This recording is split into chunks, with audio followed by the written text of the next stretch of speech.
After hearing Echo's speech, all those below fell silent, unable to believe their ears for a moment. Tulamu was equally shocked.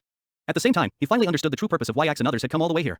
He finally understood what Axe was saying when he said that there would be a new oasis and new orders. Regardless, no one wanted to fight and kill each other for resources on this land. Having a piece of evergreen land was the dream of all Majin people. The chief of the Blackwater clan suddenly realized something and immediately stood up to refute, shouting that it was all lies and deceit. He brought up the Blackbone and Sandstone clans again, who had met their demise after naively believing the words of Garcia. Clearly, he wanted everyone here to believe that those northerners would offer them a small piece of land, where they would still have to fight each other for territory, and that the king would continue to exploit them. Hearing this, Tulamu let out a sigh, while shaking his head, thinking that if it was before the sacred duel, these words could have an immense effect on the people here.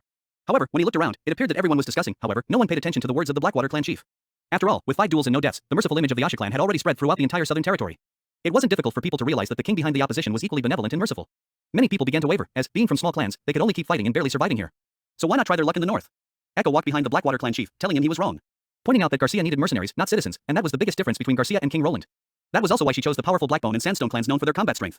But King Roland was different. He saw all Majin people as his people, regardless of the size of the clan, how powerful they were, or how many males they had. In fact, Roland didn't need any of the Sand people to fight for him. After all, any benevolent king would not sit by and watch his people die needlessly. At that moment, the leader of the first clan stood up, questioning what price they needed to pay. He didn't believe in the existence of unreciprocated grace in this world. He seemed hesitant, but ultimately, he gritted his teeth and asked Echo to tell him the cost, ready to accept whatever it was. Echo calmly replied that it was simple: work. Just like the citizens in Grey Castle, work for the kingdom and work for themselves. Earn a salary, improve their living conditions, receive education, and raise offspring. This was all Roland wished to see. Hearing this, everyone fell silent again. They all wondered the same thing. That's all the king is asking for? Did they no longer need to fight and kill each other and struggle to survive? In this endless desert, as oases turned to sand, the places where they once called home began to shrink, and resources became more sacred. Perhaps it wouldn't be long before everyone would be buried by the expanding desert. Echo looked at the crowd again, questioning if they intended to keep fighting and dueling for survival, soaking the sands with blood, only to eventually disappear with the oasis in the far south. Was that the outcome they were willing to accept? From the cries of the people below, it was clear they didn't want to continue living like this. Looking at the woman on the stage, who had captured everyone's attention, a tear rolled down Axe's face. He kneeled on one knee, so happy that he finally witnessing this day. Echo assured them once more that the truth would prove everything. One middle-aged man below the stage kneeled, placing his hand on his chest. Soon, more people knelt down one after another, cheering for Echo and bowing to salute the birth of the great chieftain Roland. The witches smiled at the scene, and through the communication imprint held by Hummingbird, Roland too heard the deafening cheers. Roland listened to all this with emotion, thinking that they had finally taken the first step. However, this was just the beginning. There was much more to be done. Looking at the 3 young witches in front of him, Roland needed them to head to Iron Sand City immediately to treat Lorca. They were to set off tonight and were expected to arrive at Dragonfall Ridge to rest for the night and arrive in Iron Sand City the following day. Lightning pointed to herself and Maisie, asking if both needed to go. Roland smiled and said that Maisie alone wouldn't be able to strap Nanoa onto her back. He then advised them to dress warmly, as flying in this weather was no easy task. Nanoa looked out at the falling snow and suddenly realized she would likely be strapped to Maisie's back, causing her to shiver at the thought. Maisie raised her hand, assuring that she would arrive on time. Lightning, a bit disheartened, thought she would be left out of the exploration, pled Roland not to explore the snowy mountains before she returned. She didn't want to miss such a grand adventure, otherwise she would be super upset. Roland couldn't help but laugh at the thought of the greatest adventurer crying. However, he promised that he would wait for their return then to have them join him in the exploration. A few hours passed. After a day's work, Roland arrived at the 3rd border town. This isn't exactly a town, rather. This was an underground bunker hollowed out at the foot of the mountain, with a massive iron gate towering tens of meters tall, with watchtowers at its 4 corners topped with barbed wire, and 2 machine gun bunkers standing imposingly at the entrance. To construct it, it had nearly spent a third of Neverwinter's entire winter steel production, but he was confident that this fortress could withstand any demonic beast. The group entered the bunker, and the light dimmed in soon. They were engulfed in complete darkness. Phyllis took out a glowing magic stone and led the way. As they walked, Wendy curiously asked why Roland called this place the 3rd border town. If the outside border town district was considered the first, then where was the second? Roland smiled and asked Wendy if she didn't think the ordinal number 3rd matched the fortress wall. Wendy, seeing Roland start to talk about odd things again, shrugged while saying as long as Roland liked it she was fine. She then walked over to Phyllis and told her that His Majesty often said strange things, advising her not to mind it. The group continued forward. Phyllis slowed her pace and was about to ask Roland something, but clearly, Roland already knew what she wanted to ask without her finishing her sentence. Roland simply asked Phyllis to take him inside. As they reached the deepest part, a spacious arched hall appeared before them, with 3 tentacled creatures, or rather, the original carriers, standing in the middle of the hall, surrounded by witches who had become part of the God Punishment Army. He walked towards the 3 Takira witches with a smile, extending his right hand to the leading tentacled creature. Nightingale, in the mist, looked a bit tense, her hand already on his shoulder, ready to pull him into the mist at any sign of danger. The tentacled creature was silent for a moment, then its voice resonated in his mind. Pasha was quite surprised by Roland, as their previous conversations were through screens, and Roland's composure now was almost unthinkable. Even the Takira witches were not as composed as Roland when they first saw the unused original carriers. Nonetheless, the creature extended a tentacle to shake hands with Roland. The first to speak was Pasha, who first acknowledged Roland's support for the Takira witches. Suddenly, another voice intervened, saying that just sending an army squad to escort a relic was not much support but rather monitoring and supervision. This voice was Alethea's. However, a third voice, Celine's, interrupted, asking Alethea not to speak recklessly. Roland didn't mind their tone, smiling and saying that fear comes from the unknown, and regardless of their current form, they were still the Takira witches from the heart. As for the Takira witches, he was familiar with them, as Agatha had become an indispensable part of the witch union. It was almost as if he could see Pasha standing before him, and Pasha's voice seemed somewhat emotional, her opinion of Roland significantly improved. Roland hoped that everyone would set aside prejudices under the threat of the demons. After the pleasantries, Roland turned to the main topic. It was time to see the so-called relic. Pasha then directed Roland's attention to the massive cube behind them. Nightingale whispered in his ear that it was the Stone of God's Punishment, and she couldn't get too close. The wrapping was necessary to limit the relic's summoning range. Without the layers of the Stone of God's Punishment, the entirety of Neverwinter might be affected by the relic. Before Roland could touch it, they needed to explain some things to prevent any accidents. Hearing the potential danger, Wendy instinctively stepped forward to shield Roland. Celine assured Wendy not to worry, as long as no one was alone with the relic. Roland looked at Celine, puzzled, asking what she meant. It turned out that when one's guard was down in front of the relic, they would be summoned into a world where they could see some incredible scenes, accessible to both witches and ordinary people. However, these were not fabrications. At this point, Pasha became serious, warning Roland to never be summoned by the relic alone. It was essential to have people around him, since the contents of the painting could affect reality. The idea that the scenes from the painting could influence reality sent shivers down Roland's spine, suddenly recalling the scene of Sadako crawling out of the TV. Turned out, once summoned, the person cannot control his own body in the outside world, and at that moment, someone needed to be there to pull the person out of the relic's range. However, the ancient texts also mention cases where souls couldn't return to their bodies after touching the relic alone. The risk was lower if multiple people took turns making contact. Regarding the second point, Aletheia tells him that some paintings inside were from other civilizations, and those things would definitely try to harm Roland. Although others could pull him out of the range, they couldn't help him resist the fear. Hearing this, Roland was unfazed, smiled, and asked if there was anything else they should mention. Aletheia probably didn't expect him to be so calm and couldn't think of anything else to say.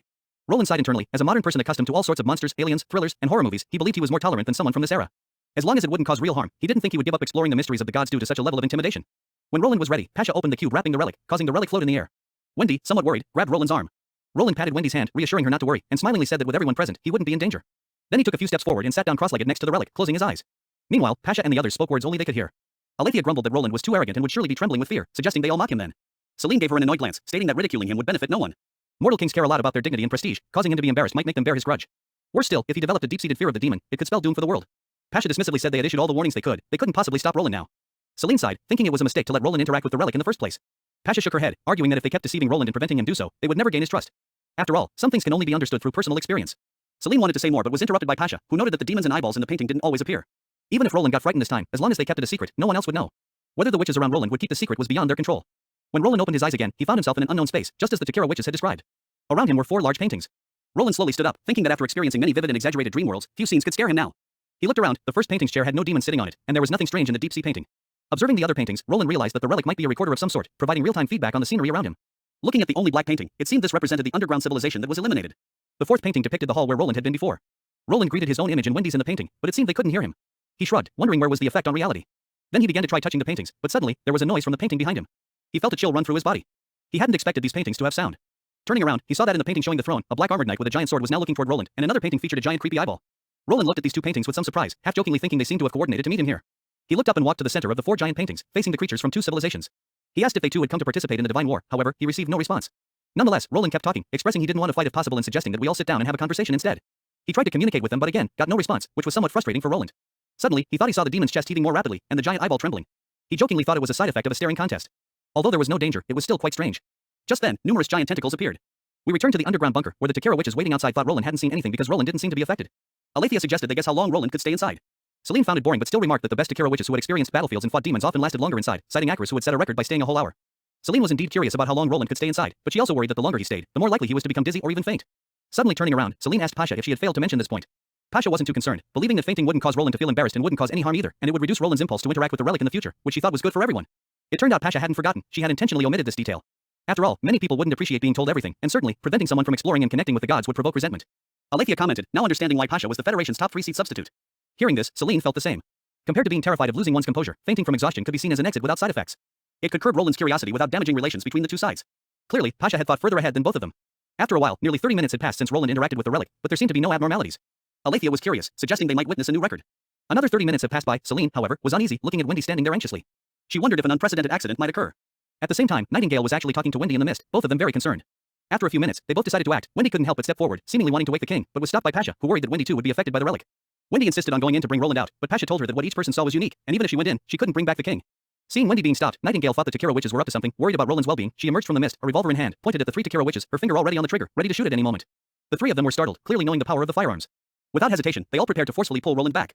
Pasha extended her tentacles to wrap around Roland, pulling him back to Wendy's side. Then the others immediately covered the cube again. Suddenly, Roland's eyes snapped open. The first thing he saw was 2 huge pairs, well, you know, boing boings. Wendy helped him stand up, asking anxiously how he felt. Roland's legs were a bit numb from sitting for so long, but other than that, he didn't feel any discomfort. He recounted what he had seen, like the eyeball and the armored knight in the paintings. He tried to communicate, but it seemed they couldn't understand him. The Takira witches were astonished. They didn't expect Roland to have encountered the demon and the giant eyeball. They exchanged glances, surprised that Roland could face the demon and the enemy from another civilization and still hold on for so long. Pasha inquired what happened next. Roland recalled how suddenly some black tentacles appeared and attacked them, wrapping around their bodies. The demon was struggling to break free, then used fire and sword to cut off the tentacles. The demon was clearly injured and fled immediately after breaking free. As for the giant eyeball, several tentacles had pierced into it, but suddenly a blinding light burst from the eyeball, and some blue liquid flowed out, but it too managed to break free and then fled, apparently also severely injured. Roland wasn't attacked, but looked inexplicably at the 2 paintings and shrugged, thinking, is that the end of it? To put it simply, the tentacles were very strong, and the demon and the eyeball had no choice but to flee. The Takira witches were not surprised by the appearance of the black tentacles, because many had witnessed the same thing, and all had been attacked by the tentacles. However, they also knew that as the person's stamina continuously depleted, the relic's influence on the person would grow stronger. Of course, resisting such mental erosion is not something ordinary people can manage. Even battle-hardened witches would quickly feel fatigued and eventually lose control over their bodies. However, why was Roland's experience entirely the opposite, with even the black tentacles rushing toward the enemy instead and ignoring him? This was the first time they had heard of such a thing. As for Roland encountering the 2 what they called guardians from 2 other civilizations, not only was he unharmed, but he also managed to repel them. The witches suddenly had an incredible thought. Could this mean that this mortal king's mental strength be on par with that of the strongest of the 3 seats, the Starfall Queen, Acris? They discussed among themselves, a discussion Roland naturally couldn't hear, but he still thanked them for pulling him back. After the demon and the eyeball disappeared, he just kept walking, trying to see if there was a boundary or a limit to the world, but the further he went, the more relieved he was to be pulled back, otherwise, he would have had to return the same way. After a long silence, Pasha asked if Roland wanted to continue exploring the relic. Roland shook his head. He had temporarily lost interest in the 4 paintings. What he wanted to see now was the central carrier.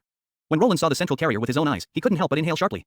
It was like a massive tumor, a fusion of over a dozen Takira witch souls, which had sacrificed their sanity to gain the ability to decipher the documents left by the underground civilization. The carrier had 3 giant tentacles, however they were pinned on the ground by giant nails. Not only that, the body of the center carrier was wrapped tightly in layers of iron chains and seemed to have suffered many injuries from it. Roland frowned, asking the 3 witches why this was necessary, especially since the carrier was pretty much made out of witches, including one of their own from the top 3 seats. Pasha sighed and explained that the power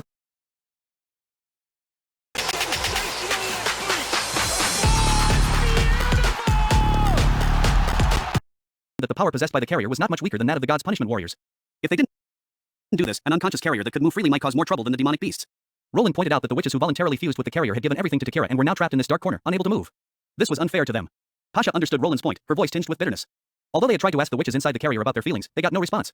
Alethea was also moved by Roland's words, realizing that he truly cared about the witches' feelings. She reassured Roland not to worry, as for all the Takira witches here, merging with Lady Eleanor was the ultimate destiny for every Takira witch. It turned out that when they asked whether the central carrier should be restrained, all the answers from the 3 main tentacles were yes.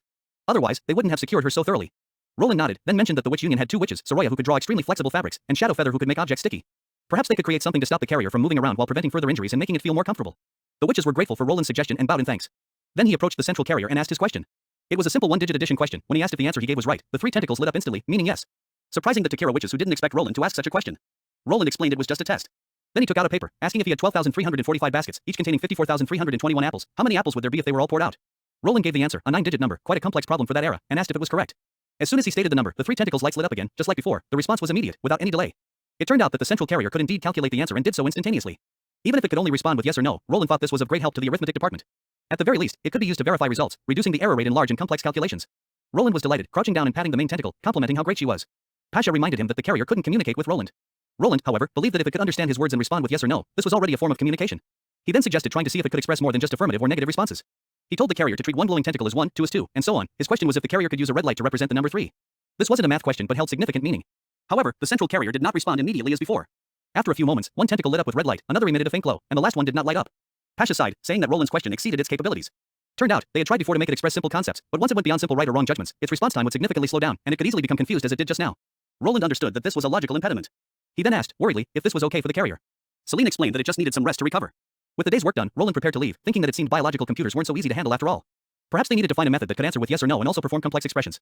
As for what to do next, they would have to wait until after the Snowy Mountain exploration was completed and a basic trust was established between the 2 parties. He stretched, feeling satisfied with the day's work. Looking at the majestic 3rd border town, far from finished, he envisioned that once the entire mountain was fully connected, it would become a real fortress, integrated with the surface artillery and camps, and forming part of the most powerful defensive line.